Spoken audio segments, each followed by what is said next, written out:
હવે વાત કરીશું મોરબીની। મોરબીના જેતપર ગામે વીજ લાઇનના વળતરના મુદ્દે ખેડૂતોના ઉપવાસ આંદોલનનો આજે 7મો દિવસ છે।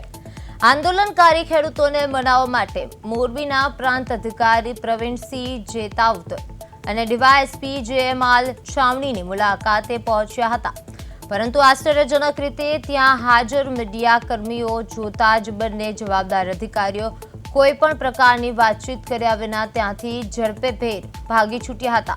ખેડૂતોને સમજાવવામાં નિષ્ફળ રહેલા અધિકારીઓની આ અચાનક પીછેહટથી અનેક તર્ક વિતર્ક સર્જાયા છે।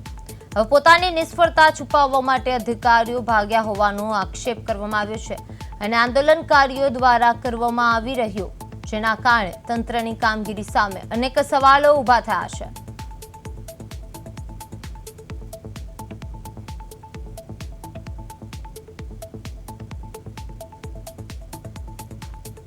શું માંગ ઈ લોકોને એવી માંગ, તમે ગાંધીનગર આવો એટલે અમે ના પડતી, અમારે ગાંધીનગર નથી આવવાનું। અમારે અહીંયા પરિપત્ર અને મુખ્યમંત્રીને મળવાનો પત્ર મળે તો જ 4 છોકરો 5 છોકરો જશે, બાકી અમારે બીજા કોઈ અમે ઉપવાસવાળા તો અહીંયા જ રહે। ફર્સ્ટ ડિમાન્ડ અમારી એ છે કે જે ખેતરોની અંદર હિટાચી, જેસીબી, ટ્રેક્ટર, તમામ સાધન સામગ્રી અને એનો સામાન કંપનીનો વેર વિખેર પડ્યો છે, એ તમામ વસ્તુ બહાર કાઢવામાં આવે, રોડ ઉપર કાઢવામાં આવે, એનો સ્ટાફ બહાર કાઢવામાં આવે।